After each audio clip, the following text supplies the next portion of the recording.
The wife of a man from the company of the prophets cried out to Elisha, "Your servant, my husband, is dead, and you know that he revered the Lord. But now his creditor is coming to take my 2 boys as his slaves." Elisha replied to her, How can I help you? Tell me, what do you have in your house? "Your servant has nothing there at all, she said. except a little olive oil." Elisha said, Go around and ask all your neighbors for empty jars. Don't ask for just a few. Then go inside and shut the door behind you and your sons. Pour oil into all the jars, and as each is filled, put it to one side. She left him and shut the door behind her and her sons. They brought the jars to her, and she kept pouring. When all the jars were full, she said to her son, "Bring me another one." But he replied, There's not a jar left. Then the oil stopped flowing. She went and told the man of God, and he said, Go, sell the oil and pay your debts. You and your sons can live on what is left. One day Elisha went to Shunem, and a well-to-do woman was there who urged him to stay for a meal. So whenever he came by, he stopped there to eat. She said to her husband, I know that this man who often comes our way is a holy man of God. Let's make a small room on the roof and put in it a bed and a table, a chair, and a lamp for him. Then he can stay there whenever he comes to us. One day when Elisha came, he went up to his room and lay down there. He said to his servant Gehazi, Call the Shunammite. So he called her, and she stood before him. Elisha said to him, Tell her, you have gone to all this trouble for us. Now what can be done for you? Can we speak on your behalf to the king or to the commander of the army? She replied, I have a home among my own people. What can be done for her? Elisha asked. Gehazi said, She has no son, and her husband is old. Then Elisha said, Call her. So he called her, and she stood in the doorway. About this time next year, Elisha said, you will hold a son in your arms. No, my lord. She objected. Please, man of God, don't mislead your servant. But the woman became pregnant, and the next year, about that same time, she gave birth to a son, just as Elisha had told her. The child grew, and one day he went out to his father, who was with the reapers. He said to his father, My head! My head! His father told a servant. Carry him to his mother. After the servant had lifted him up and carried him to his mother, the boy sat on her lap until noon, and then he died. She went up and laid him on the bed of the man of God, then shut the door and went out. She called to her husband and said, Please, send me one of the servants and a donkey, so I can go to the man of God quickly and return. Why go to him today? He asked. It's not the new moon or the Sabbath. That's all right. She said. She saddled the donkey and said to her servant, Lead on. Don't slow down for me unless I tell you. So she set out and came to the man of God at Mount Carmel. When he saw her in the distance, the man of God said to his servant Gehazi, Look, there's the Shunammite. Run to meet her and ask her, Are you all right? Is your husband all right? Is your child all right? Everything is all right, she said. When she reached the man of God at the mountain, she took hold of his feet. Gehazi came over to push her away, but the man of God said, Leave her alone. She is in bitter distress, but the Lord has hidden it from me and has not told me why. Did I ask you for a son, my lord? She said. Didn't I tell you, don't raise my hopes? Elisha said to Gehazi, Tuck your cloak into your belt. Take my staff in your hand and run. Don't greet anyone you meet, and if anyone greets you, do not answer. lay my staff on the boy's face." But the child's mother said, "As surely as the Lord lives, and as you live, I will not leave you." So he got up and followed her. Gehazi went on ahead and laid the staff on the boy's face, but there was no sound or response.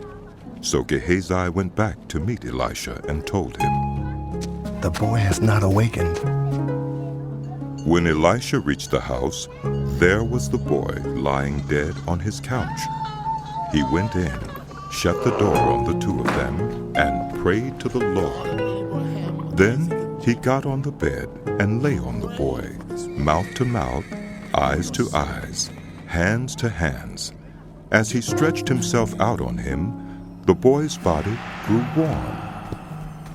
Elisha turned away and walked back and forth in the room, and then got on the bed and stretched out on him once more. The boy sneezed 7 times and opened his eyes. Elisha summoned Gehazi and said, "Call the Shunammite." And he did. When she came, he said, "Take your son." She came in, fell at his feet, and bowed to the ground. Then she took her son and went out. Elisha returned to Gilgal, and there was a famine in that region.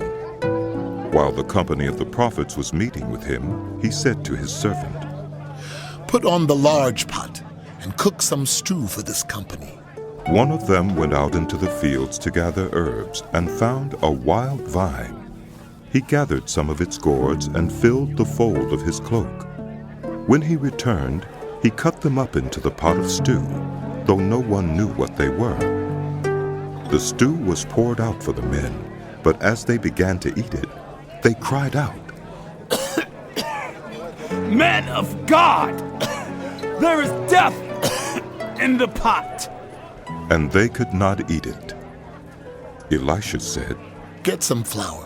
He put it into the pot and said, Serve it to the people to eat." and there was nothing harmful in the pot. A man came from Baal-Shalusha, bringing the man of God 20 loaves of barley bread, baked from the first ripe grain, along with some heads of new grain. "Give it to the people to eat." Elisha said, "How can I set this before 100 men?" his servant asked. But Elisha answered, "Give it to the people to eat, for this is what the Lord says. They will eat and have some left over." Then he set it before them, and they ate and had some left over, according to the word of the Lord. Now Naaman was commander of the army of the king of Aram. He was a great man in the sight of his master and highly regarded, because through him the Lord had given victory to Aram. He was a valiant soldier, but he had leprosy. Now bands of raiders from Aram had gone out and had taken captive a young girl from Israel, and she served Naaman's wife. She said to her mistress, "If only my master would see the prophet who's in Samaria, he would cure him of his leprosy." Naaman went to his master and told him what the girl from Israel had said. "By all means, go. The king of Aram replied. I will send a letter to the king of Israel." So Naaman left, taking with him 10 talents of silver, 6,000 shekels of gold, and 10 sets of clothing. The letter that he took to the king of Israel read, "With this letter I am sending my servant Naaman to you, so that you may cure him of his leprosy." As soon as the king of Israel read the letter, he tore his robes and said, "Am I God? Can I kill and bring back to life? Why does this fellow send someone to me to be cured of his leprosy? See how he was trying to pick a quarrel with me?" When Elisha, the man of God, heard that the king of Israel had torn his robes, he sent him this message. "Why have you torn your robes? Have the man come to me, and he will know that there is a prophet in Israel."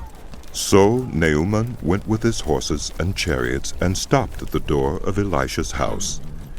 Elisha sent a messenger to say to him, Go wash yourself 7 times in the Jordan, and your flesh will be restored, and you will be cleansed. But Naaman went away angry and said, I thought that he would surely come out to me and stand and call on the name of the Lord his God, wave his hand over the spot and cure me of my leprosy. Are not Abana and Pharpar, the rivers of Damascus, better than all the waters of Israel? Couldn't I wash in them and be cleansed? So he turned and went off in a rage. Naaman's servants went to him and said, My father, if the prophet had told you to do some great thing, would you not have done it?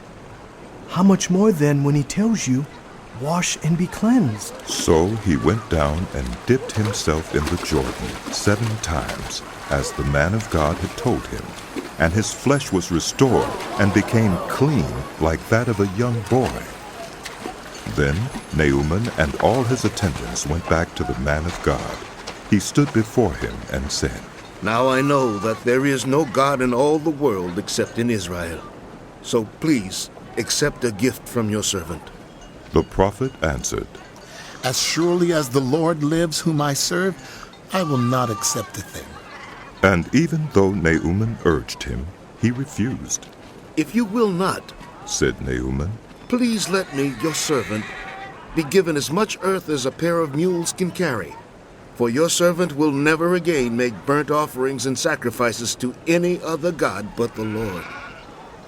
But may the Lord forgive your servant for this one thing. When my master enters the temple of Rimmon to bow down, and he is leaning on my arm, and I have to bow there also, when I bow down in the temple of Rimmon, may the Lord forgive your servant for this. Go in peace, Elisha said. After Naaman had traveled some distance, Gehazi, the servant of Elisha, the man of God, said to himself, My master was too easy on Naaman, this Aramean, by not accepting from him what he brought. As surely as the Lord lives, I will run after him and get something from him. So Gehazi hurried after Naaman. When Naaman saw him running toward him, he got down from the chariot to meet him. Is everything all right? He asked. Everything is all right, Gehazi answered. My master sent me to say, 2 young men from the company of the prophets have just come to me from the hill country of Ephraim. Please give them a talent of silver and 2 sets of clothing. By all means, take 2 talents, said Naaman. He urged Gehazi to accept them, and then tied up the 2 talents of silver in 2 bags with 2 sets of clothing. He gave them to 2 of his servants, and they carried them ahead of Gehazi. When Gehazi came to the hill, he took the things from the servants and put them away in the house. He sent the men away, and they left. When he went in and stood before his master, Elisha asked him, Where have you been, Gehazi? Your servant didn't go anywhere, Gehazi answered. But Elisha said to him, Was not my spirit with you when the man got down from his chariot to meet you? Is this the time to take money or to accept clothes, or olive groves or vineyards, or flocks and herds, or male and female slaves? Naaman's leprosy will cling to you and to your descendants forever. Then Gehazi went from Elisha's presence, and his skin was leprous. It had become as white as snow.